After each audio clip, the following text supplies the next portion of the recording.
Vail. This is vailychat. Do, re, mi, fa, sol, la, ti, do. Ah, wow. Okay. Getting the vocals ready. Yeah, just let's skip the pleasantries and get right into it. Right. Because we are looking at a scenario today where 6,000 gallons of boiling toxic asphalt tar came within like inches of pouring into a river. A river that, supplies drinking water to 40 million people. Exactly. So welcome to the deep dive. We've curated a very specific stack of sources for you today. Yeah, specifically looking at the Eagle River Valley ecosystem. Right. And what we're finding is, honestly, a region that's surviving by the skin of its teeth. It really is. It's a community under extraordinary multidimensional pressure. Yeah. If you look at the source materials we are examining, so we've got judicial dockets from Eagle County, state environmental reports, local municipal data, and, community event schedules. A whole spectrum. Exactly. And you see a mountain paradise that is essentially functioning as a pressure cooker right now. A total pressure cooker. And we are looking at a snapshot of today, May 12, 2026. Right. And the mission here, for you listening, is to understand the actual mechanics of that pressure. Yeah, to really break it down. We're examining the extreme physical risks to the infrastructure, the evolution of the emergency responders tasked with, managing those risks. Which is a huge job. Oh, massive. Yeah. Plus the hidden psychological toll of living in this kind of environment. Right. And the fragility of the civic trust, holding it all together. And I actually want to start right there. With the civic trust. Yeah, with the civic trust, because there is a remarkably dramatic scene unfolding today in Courtroom 3. Oh, before Judge Leonor Lovano. Exactly. Yeah, we are looking at the jury trial for former town councilman Gregory Moffett. Right. Case 2024 CR 21. And the charges are profound, honestly. It's felony theft and embezzlement connected to his firm, Tiga Advertising. Okay, let's unpack this, because the evolution of this case is just baffling to me. It's definitely unusual. Right. You don't usually see municipal contract disputes escalate to felony criminal trials. No, you really don't. Yeah. So the backstory goes back to a 2019 civil litigation. Right. Where it came to light that Tiga Advertising had defaulted on revenue-sharing agreements with the town of Vail. And those defaults went all the way back to 2017. Right. So the initial civil judgment was for, what, about $88,000? Approximately $88,000, yeah. And, Moffat's defense during that civil phase was to essentially frame the default as a minor incidental transaction. A minor transaction. Right. His core argument was that the contract had actually been modified. Okay. But, and here's a kicker, that this modification took place during a secret executive session of the town council. Well, let me stop you right there. Yeah. Because that defense seems legally suicidal. It does, doesn't it? If you are an elected official claiming that you modified a personal revenue-sharing agreement with the town during a closed-door executive session, those are strictly reserved for things like sensitive legal advice. Yeah. Right? Right, or personnel matters, not, enriching a councilman's private firm. Exactly. So that doesn't sound like a defense. That sounds like a straight-up confession to violating open meetings laws. Which is precisely why the civil court rejected his interpretation and ordered the repayment. Makes sense. But the jump from a civil judgment to a felony prosecution, that hinges entirely on the legal mechanism of intent. Okay, break that down for me. Well, in a civil breach of contract, the court is simply looking at the math, right? A contract was signed, money was owed, the money was not paid. It's an administrative failure. Exactly. The remedy is simply to make the injured party whole. So to cross the threshold into a felony, Yeah. the prosecution has to prove mens rea, right? A guilty mind. Yes, precisely. They have to prove he didn't just, forget to send a check, but that he actively, intentionally planned to permanently deprive the town of those funds. Exactly. The prosecution is essentially arguing that this was a deliberate diversion of municipal resources. Wow. Think of it like, compare this to a shared living situation, right? I like this. Where one roommate secretly upgrades the apartment's cable to some premium package, Right. bills it to the house fund, and then claims it was just a, quote, minor misunderstanding when they're caught years later. That's a perfect analogy. And to understand why the district attorney is pursuing this so aggressively, we have to look at the historical context of corporate and municipal fiduciary duty. Right. Consider historical examples of corporate malfeasance, where a board member siphons company funds and later claims they had verbal approval from the CEO in some quick hallway conversation.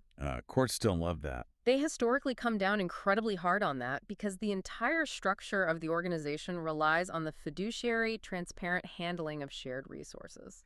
And honestly, in a mountain resort town, that fiduciary duty is even more heavily Oh, scrutinized. absolutely. There is this pervasive, lingering perception of a good old boy network in these highly lucrative, tightly knit enclaves. Yeah, that perception is definitely there. The idea that municipal land development, advertising contracts, civic policy, it's all being hashed out by the same 5 people over drinks at a country club. And you have to remember, Moffat was a highly visible figure during the Booth Heights housing controversy era. Right, the Booth Heights era, that was massive. His votes and his influence were already subjected to intense public scrutiny regarding potential conflicts of interest. Though the community is already watching him. Exactly. The local workforce and the broader community are hyper aware of how municipal land and funds are managed, especially when those resources directly impact their ability to just live in the valley. Yeah, I'm really struggling to see how a defense attorney navigates this in front of a local jury. It's going to be an uphill battle. You have an $88,000 deficit, an admission of secret meetings, and a community already sensitive to elite self-dealing.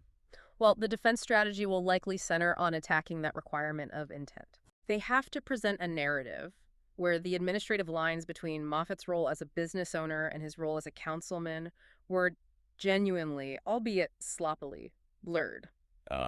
So playing the incompetence card. Right.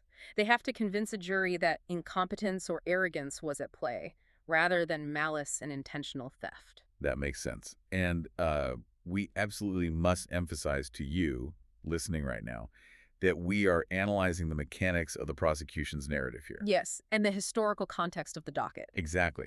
Because in Court Ring 3 today, Gregory Moffat is presumed entirely innocent in this criminal proceeding, unless proven guilty. Absolutely. We are not determining guilt here. No, we are examining why this trial is acting as a seismic stress test for the rule of law in this community. It is a profound test of internal trust. Yeah. When the populace feels that the people writing the rules are actively exempting themselves from those same rules, the civic fabric just begins to tear. And that internal vulnerability is running perfectly parallel to an incredibly severe external vulnerability regarding the region's physical infrastructure. Yes, it is. Which brings us to the events of May 6th.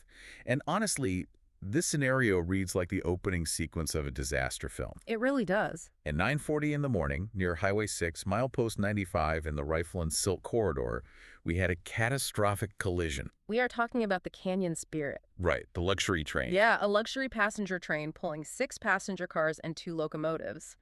And it derailed after colliding with an oil tanker truck. Okay, so break down the geography of milepost 95 for me.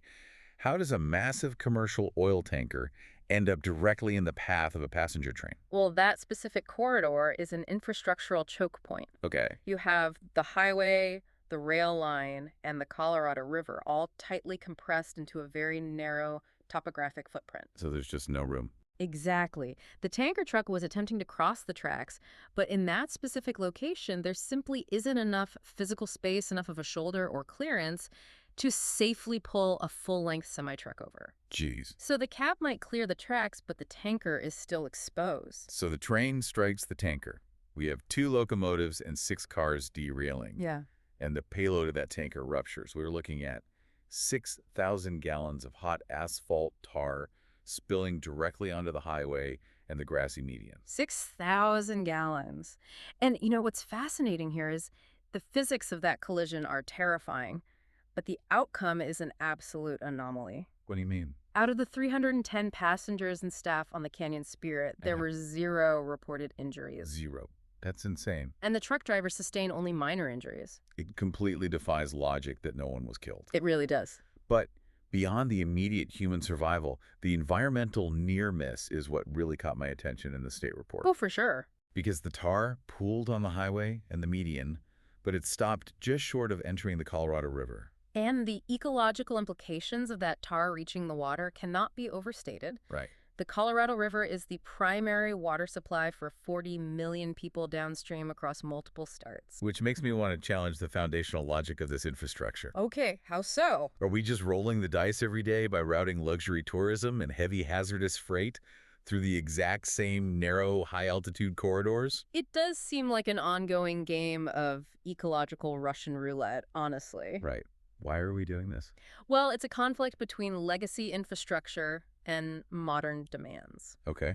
The rail lines through the Colorado Rockies were blasted and carved out in the late 19th and early 20th centuries. Back when it was mostly mining, right? Exactly, primarily for mineral extraction and basic freight. They follow the path of least resistance, which in a mountainous region is always the river valleys. But today, you have an explosion of high-end recreational tourism demanding these scenic routes, while the industrial supply chain still relies on those exact same legacy arteries to move hazardous materials. And the margin for error is shrinking because the environment itself is changing. Rapidly. The state environmental reports emphasize that this spill didn't happen in a vacuum.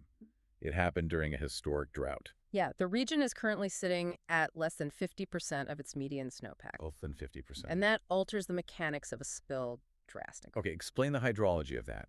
If the tar had reached the river, why does the snowpack level matter? Isn't toxic tar bad regardless of the water level? It's about dilution and flow dynamics. Okay. In a heavy snowpack year, the spring runoff creates a massive volume of water moving at a high velocity measured in cubic feet per second. Right, it's rushing. So if a contaminant enters the river under those conditions, it is rapidly diluted and swept downstream. So it's still an environmental disaster, but the concentration of toxins in any localized area is reduced. Exactly. But with less than 50% snowpack, the river is sluggish. It's just barely moving. Right. The water volume is drastically lower and the velocity drops. If 6,000 gallons of hot asphalt tar hits a low-volume, slow-moving river, Oh, man. the concentration of the hydrocarbons and toxic compounds is exponentially higher. That's horrifying. The local aquatic ecosystem, the spawning grounds for the trout, the macroinvertebrates that form the base of the food chain, would be subjected to a highly concentrated toxic shock. Rather than a diluted passing wave. Precisely. And even though it didn't hit the river surface, the Colorado Department of Transportation and state health officials aren't just, packing up and going home. No, not at all. The reports detail rigorous, ongoing soil and groundwater monitoring. Because of that same drought, the soil in the median is incredibly desiccated. Right. And dry, porous soil acts like a sponge. The hot tar can rapidly leach downward before it cools and solidifies. So they scrape the surface, but the real threat is underground. Right. The immediate cleanup involves scraping the surface, but the long-term danger is the subsurface leaching of hydrocarbons into the groundwater table. Which inevitably feeds back into the river system. Exactly. The monitoring mechanisms for that are incredibly tedious. They have to sink boreholes, install monitoring wells. Yeah, it's a huge operation. And continually test the groundwater gradient for chemical signatures over months, if not years. And the stakes are a billion-dollar recreation and angling industry. Exactly. If the trout population collapses because of a slow-leaching hydrocarbon plume from milepost 95, the economic foundation of the valley fractures. And managing the immediate panic of that collision, organizing the hazmat response, calculating the wind vectors for toxic smoke, securing the perimeter, all of that falls onto the shoulders of local emergency responders. They are the ones standing between the infrastructure failures and the collapse of the community. They really are. Which perfectly contextualizes the magnitude of the May 15th retirement of Vail Fire Chief Mark Novak. It's the end of an era, truly. He is stepping down after 11 years commanding the Vail Department, culminating a 42-year career in fire services. 42 years. And, Chief Novak's tenure is fascinating because he fundamentally changed the underlying doctrine of how the valley prepares for disasters. Yeah, he is the architect of the town's current strategic plan. Resolution number 17. Right, and the driving force behind the designation of Wildfire Preparedness Month. The sources highlight his academic background in public administration, which is interesting. Yeah, it seems unusual, right? We tend to picture fire chiefs as hardened field commanders, not, public administration scholars. But that academic background is precisely why he was effective. Okay. He understood that fighting a modern wildfire isn't just about putting water on flames. What else is it? It's about municipal policy, budget allocation, zoning laws, and data management. Wow, so a lot of bureaucracy. Exactly. He shifted the department's focus heavily toward the wildland-urban interface, or the WUI, as they call it. Okay, so what does this all mean? I want to dig into the mechanics of the WUI. Yeah. Because for a long time, the public perception of a forest fire was just, trees burning in the wilderness. Right, out in the middle of nowhere. But in the Eagle River Valley, the forest literally touches the architecture. The WUI is the zone where human development intricately mingles with vegetative fuels. Okay. So when a fire enters this zone, the mechanics of suppression change completely. You aren't just dealing with burning pine needles. You're dealing with houses. You are dealing with the radiant heat from a burning residential structure, igniting the structure right next to it. Homes become the primary fuel source. That is terrifying. And Novak was seemingly obsessed with preparing for black swan events in this interface. He was. And a black swan event, in emergency management terms, is a low probability, infinite consequence scenario. Infinite consequence. Right. It's the disaster that historical models suggest shouldn't happen, but climate reality dictates eventually will. Right, so for Vail, a black swan is what? A massive wind-driven crown fire sweeping down the valley walls directly into the resort base during peak tourist season. Exactly. That is the nightmare scenario. So to combat that, Novak deployed some incredibly advanced technology. The reports mention his use of multi-mission aircraft, or MMA. Yes. How does that actually change the operational reality on the ground? So the multi-mission aircraft utilizes advanced infrared thermography. Okay. Historically, a fire department relied on visual confirmation, someone calling in a smoke column or a spotter plane seeing flames. Right. But by the time a fire produces a visible smoke column large enough to be seen over a ridge, it has already gained significant thermal mass and momentum. It's already out of control.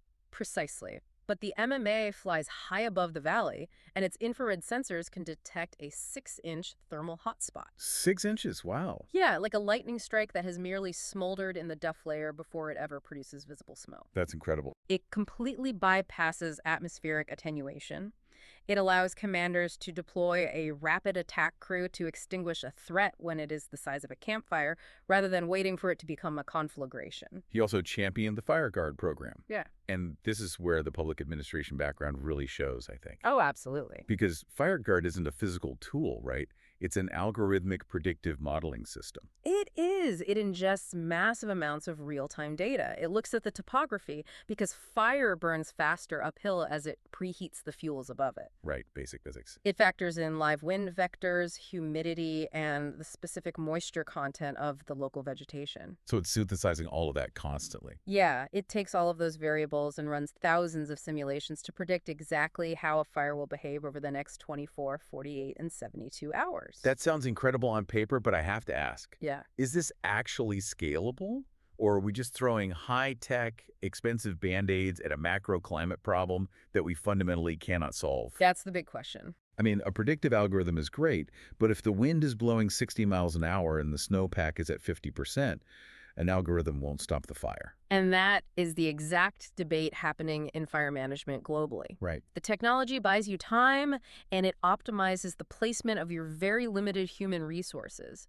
But it does not alter the underlying vulnerability of the landscape. So it's a mitigation tool, not a cure. What Novak did was recognize that firefighting in the mountains is no longer a seasonal summer job. It's year-round now. It is a year-round, perpetual state of defensive mobilization. Think about the psychological toll that takes on a community. It's massive. I mean, you have municipal leaders facing felony trials. You have toxic tar spills narrowly missing the water supply. You have fire chiefs building algorithmic defense grids to stop the town from burning down. Yeah. The physical reality of living in this environment is a state of constant, low-grade anxiety. And yet, this is a place marketed to the world as an idyllic, carefree paradise. Yeah. That severe dissonance between the internal reality of danger and the external facade of perfection creates a very specific psychological trauma. Which brings us to the most fascinating part of our source stack today. The panel. Yes, on May 19th, there is a panel taking place at the Weston Riverfront in Avon called Local Legends, Edge of Resilience. It's organized for Mental Health Awareness Month, supported by Speak Up Reach Out and Howard Head Sports Medicine. And the lineup for this panel is staggering in its star power. Truly elite. You have alpine skiing icon Michaela Schifrin, rising star Liz Lemley, and Paralympians Meg and Spencer Gustafson. And they are gathering to dissect something known as the Paradise Paradox. I want to spend significant time on this concept because the Paradise Paradox seems to be the defining sociological condition of the Eagle River Valley. If we connect this to the bigger picture, to understand the Paradise Paradox, consider the physiological phenomenon of nitrogen narcosis in deep-sea divers. Okay, I'm tracking. When a diver goes deep into the ocean, the environment around them is beautiful, weightless, and awe-inspiring. Sure. But the immense physical pressure of the water alters the partial pressure of nitrogen in their bloodstream, leading to severe cognitive disorientation, anxiety, and sometimes fatal decision-making. So the diver thinks everything is fine, the scenery is gorgeous, but the invisible pressure is literally destroying their cognitive function. Exactly. The Paradise Paradox operates on the same mechanism, but sociologically. Wow. People move to resort towns for the pristine air, the world-class skiing, the breathtaking vistas. The external environment is flawless. But the invisible socioeconomic pressure is crushing. Exactly. So what are the specific vectors of that pressure? The primary vector is the cost of living versus the wage reality. The housing crisis. Right. The economy is heavily skewed toward the service and hospitality industries. You have a local workforce grinding through 60 to 80-hour weeks, Just burning you out. often working 2 or 3 jobs simply to afford a shared bedroom in an aging apartment. And the sources mention that local officials are currently pushing a regional housing authority survey to address workforce displacement. Because the displacement is acute. You have families who've lived in the valley for decades being entirely priced out by remote working tech executives and corporate real estate acquisitions. Yet when your fundamental human need for shelter is constantly under threat, your baseline cortisol levels, your biological stress markers, never drop. They're always elevated. And the paradox is amplified by the expectation of happiness. Oh, absolutely. If you are struggling with severe depression in a gloomy, economically depressed industrial city, society kind of gives you a pass, right? It makes sense. Sure, it's expected. But if you are struggling with severe depression while living in a multi-million-dollar vacation destination, the internal guilt is immense. You look out at the mountains and think, I live in a postcard. Why am I miserable? I must be broken. Right. And that cognitive dissonance actively prevents people from seeking help. It does. The suicide rates and substance abuse metrics in Rocky Mountain resort towns are historically staggeringly higher than the national averages. It's tragic. The aesthetic beauty of the environment actively masks the suffering of the population. Which makes the inclusion of Michaela Schifrin on this panel so compelling. Absolutely. We are talking about, arguably, the greatest alpine skier in the history of the sport. She just secured a record 6th World Cup Crystal Globe. Unbelievable achievement. Right. To the outside observer, her life is a highlight reel of flawless execution, gold medals, and lucrative sponsorships. But bringing high performers to discuss mental health strips away the illusion that success inoculates you against psychological suffering. Think of it like a supercar's engine. Okay. We only see the blinding speed on the track, right? But this panel is about opening the hood and looking at the intense daily maintenance required to keep it from blowing up. That's a great way to put it.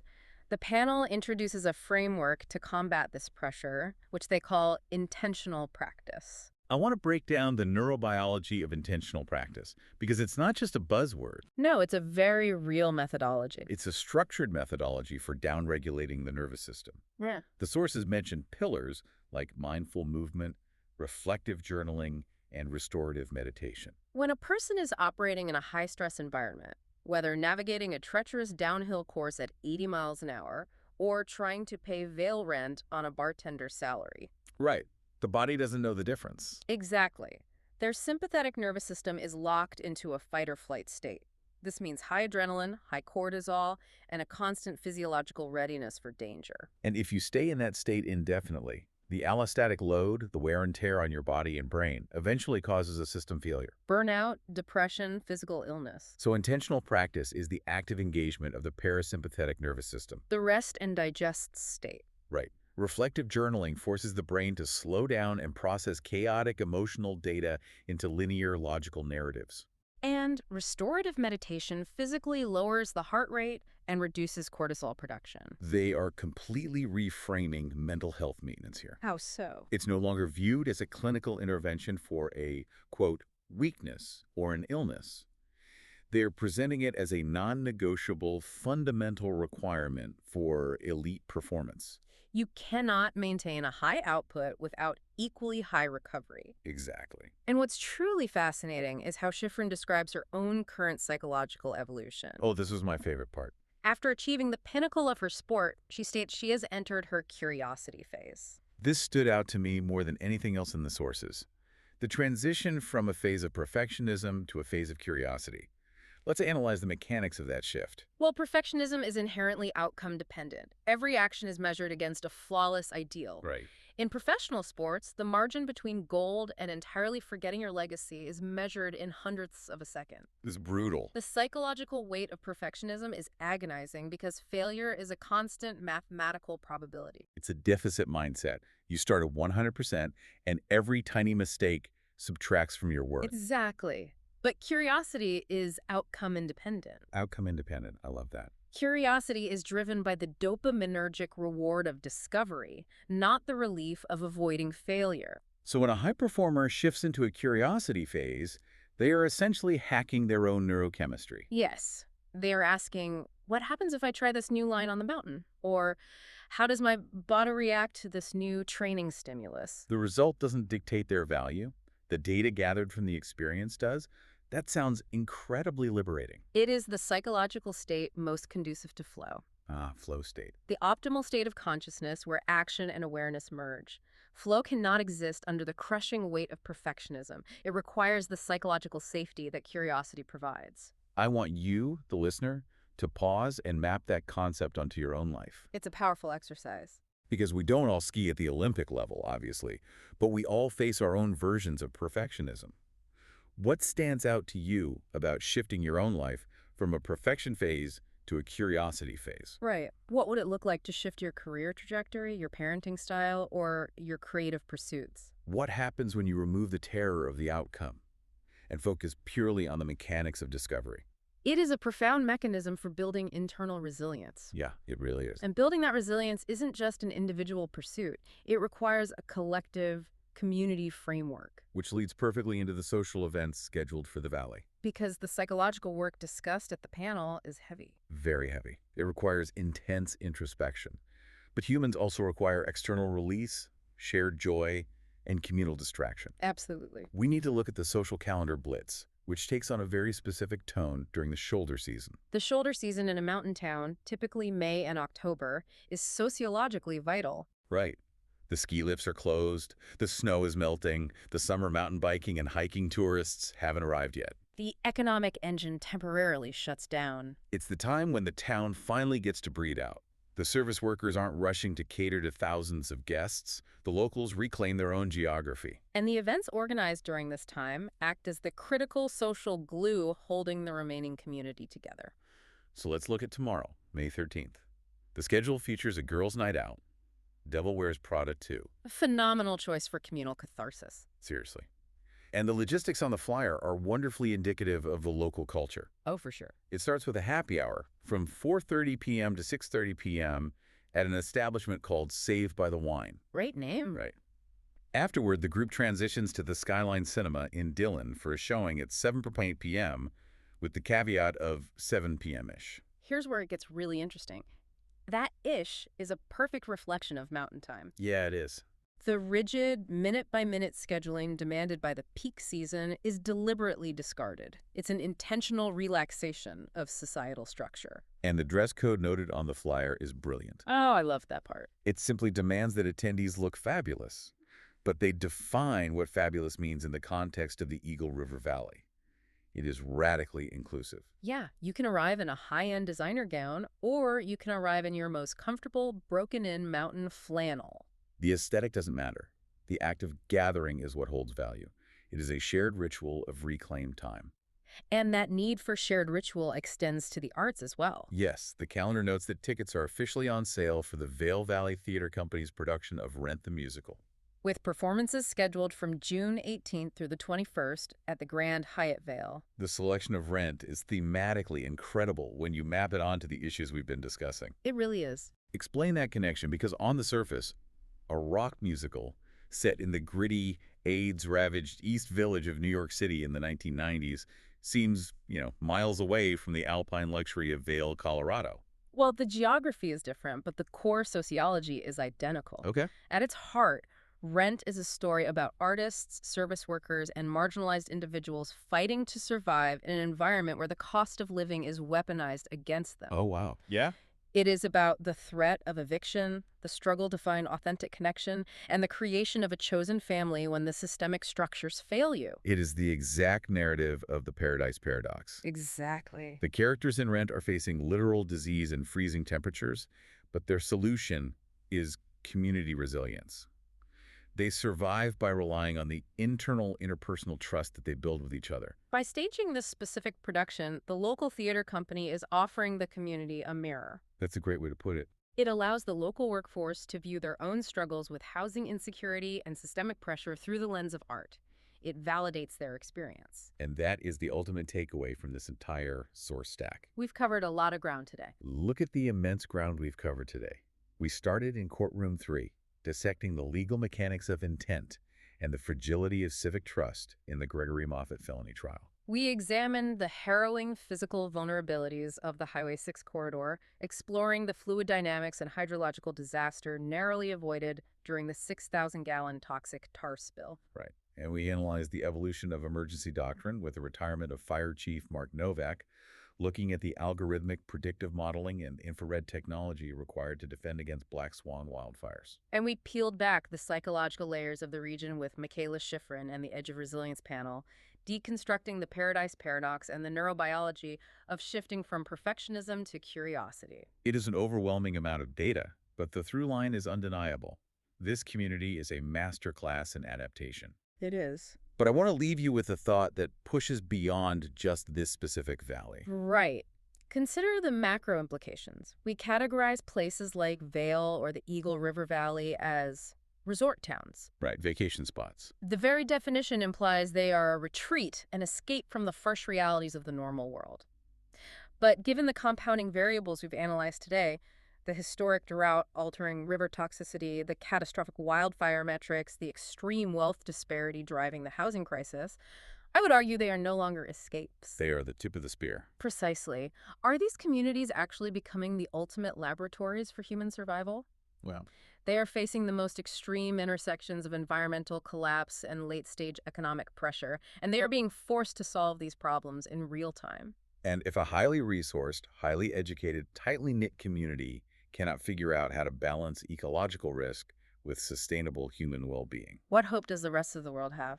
That is the exact kind of massive structural question we want you to be mulling over long after this audio stops playing. Definitely something to think about. Thank you so much for joining us on this deep dive into your custom source stack. If this breakdown illuminated the mechanics of your world, if it challenged your assumptions, please like, share, and follow the show so you never miss our next unpacking. Until next time, keep questioning the mechanics of everything around you.